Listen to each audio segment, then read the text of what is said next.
ഉച്ച സമയത്ത് കുട്ടികളുടെ മുന്നിൽ മൂങ്ങയെ പ്രദർശിപ്പിക്കുമ്പോൾ മായക്കുതിരയുടെ ഉടമസ്ഥനായ രാജകുമാരന്റെ കഥ മുത്തശ്ശി പറഞ്ഞത് എൻ്റെ മനസ്സിലുണ്ടാകും. ആ മൂങ്ങ എൻ്റെ ജീവനായിരുന്നു. മറ്റൊരാളെ ഏൽപ്പിക്കാൻ മനസ്സ് വരില്ല. അതിൻ്റെ മെക്കാനിസം അറിയുന്നത് എനിക്ക് മാത്രമല്ലേ. ഞാൻ ആരംഭിച്ചത് ലീലയെ പറ്റിയായിരുന്നു. ഒന്ന് പറയാൻ വിട്ടുപോയി. റബ്ബർ മൂങ്ങ എനിക്ക് സമ്മാനിച്ചത് ലീലയായിരുന്നു.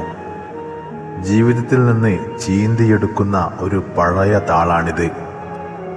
കുടുക്കുകൾ വേറിട്ട ഒരു മുഷിഞ്ഞ കാലുറ അരയിൽ കുടുക്ക് നിർത്തി നടക്കുന്ന കാലം.